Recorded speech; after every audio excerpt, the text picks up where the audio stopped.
What up, everybody, and welcome back to another episode of Funboxing with Will. I'm your host, Will, with H2O Co. Film and Photo, and today we're going to actually be doing a hands-on review of the Canon t8i. That's right, I got my hands on the t8i thanks to a friend of mine named Kyle Tomlinson.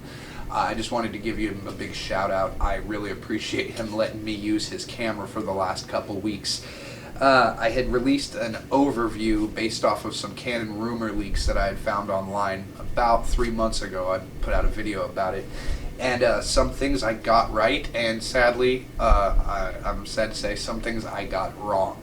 So today we're going to go over those things that I got wrong about the camera, and we're going to do that right after this.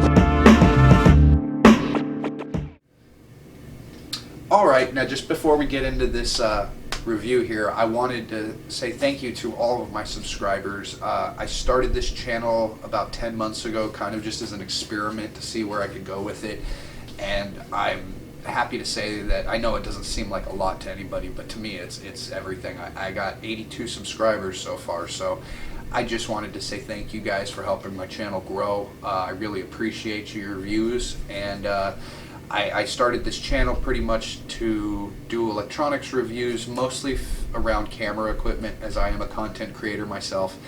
And so I feel like with as expensive as all of this equipment is, it really would help to have not somebody that's sponsored by all of these tech companies like a lot of these YouTube videos, but just somebody who's sitting at their house who actually uses the gear on a daily basis, and just to give you guys honest opinions about it before you spend your hard-earned money on it, because this camera gear for this field that we're in, it's not cheap, you know.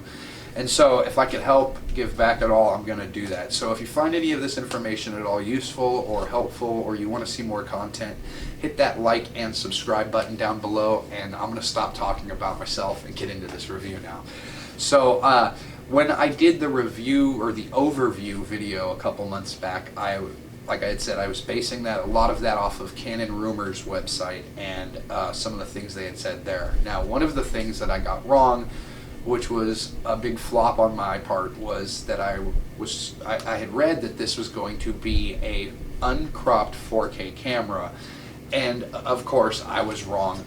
It is already a crop sensor, 1.6 crop sensor camera, being a CMOS sensor. But with the 4K, it adds an additional 1.6 crop on it.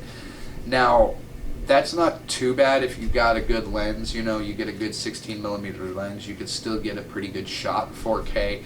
However, there is a rolling shutter issue with this camera as well. I know it uses the Digic 8 processor, unlike the T8i I have, which uses the Digic 7 processor.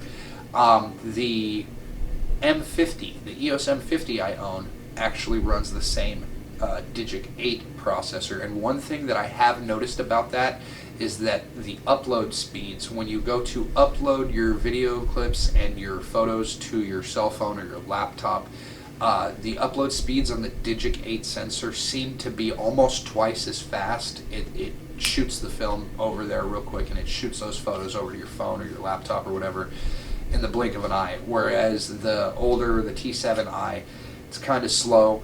I've heard that it has a lot more processing power, and you don't have to wait as long after, say, taking 10 shots in a row. You know how you'll get that busy signal on the screen that before it'll load and your pictures will come in.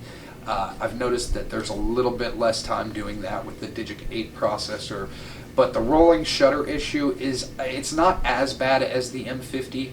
I don't know if you've seen my video on the M50 rolling shutter, but it is still pretty bad. The rolling shutter, you'd want to move the camera slow. If you're going to take some slow videos or some like B-roll, it might be good for that, but as far as like trying to film any sports or anything like that in 4K, I would not suggest it, because not only does it have a slight rolling shutter, I was also wrong where I said that they were announced to have dual pixel autofocus in 4K mode.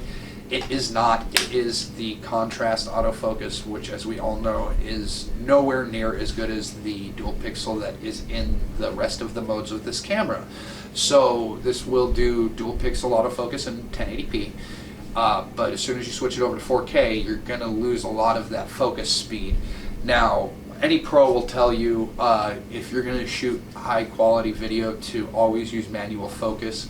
So if you're using manual focus, it shouldn't be an issue. But for somebody who's doing something like this, like a talking head video or a vlog, you're going to want to use autofocus, because you're going to be walking around or sitting far away from your camera. You're not going to be able to, you're filming yourself, so you can't control the focus while you're filming yourself. So it's just better to have that autofocus system in place. So like right now I'm shooting in 1080p, even though I could shoot in 4K, just because of that autofocus situation.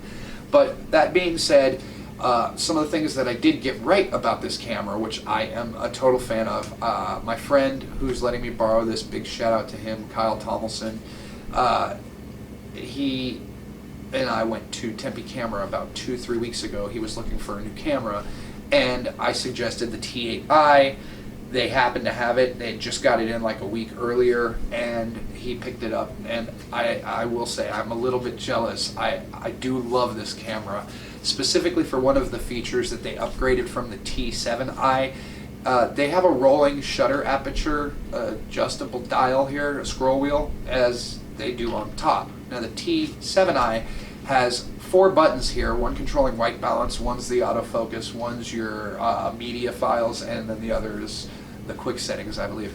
Now they have all of that here, but there's also the addition of this scroll ring to the back, which you can change your shutter speed and your aperture independently here, whereas on the t7i I'd have to hold down my AV button and then use the scroll dial to change I believe aperture, and then let go of the AV button and just use the scroll dial, and that changes the shutter speed.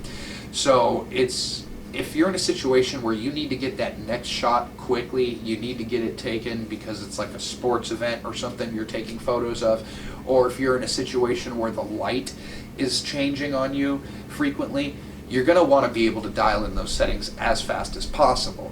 And it's a game changer when you have multiple scroll wheels to do so with, instead of having to take that extra step to dial in your apertures. And with the t8i, they've managed to add that into it, and that's usually a feature that's generally reserved for their higher end cameras. So I thank them so much for doing that. It's my favorite part of this camera. Now they both run off the 24.1 megapixel sensor. From what I've noticed, picture quality and video quality are about identical.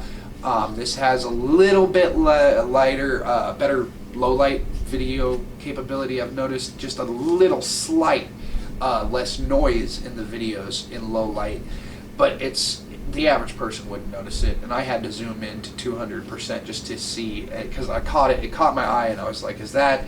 And I had to double check. So it does, though, have slightly better low light performance, and again, that's probably because of that Digic 8 processor, because as I said, it's the same exact sensor as the T7i has on it.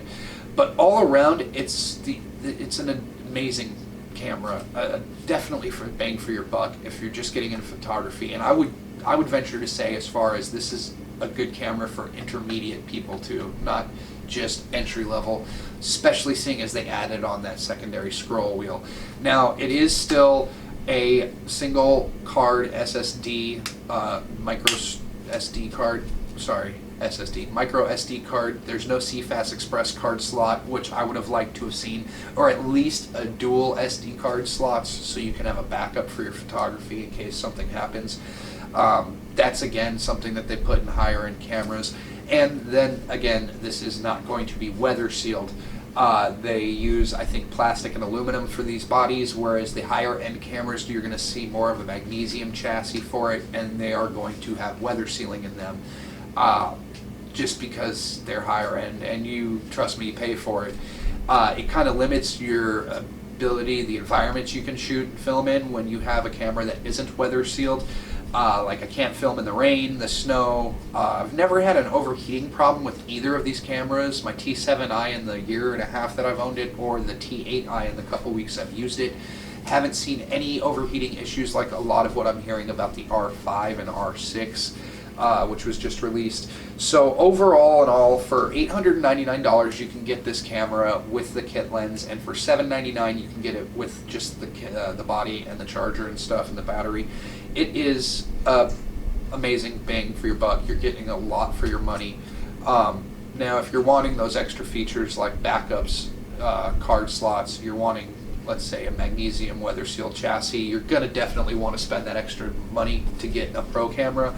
But for under $1,000, this or the new EOS Mark II, M50 Mark II, those are the two cameras that I would definitely look at if you're either getting into it or getting better at photography and you want to upgrade from maybe something else that you've been using. I hear a lot of people still use the T3i and the T5i, so if you're going to do that and upgrade, yeah, definitely it would be leaps and bounds ahead with this camera here.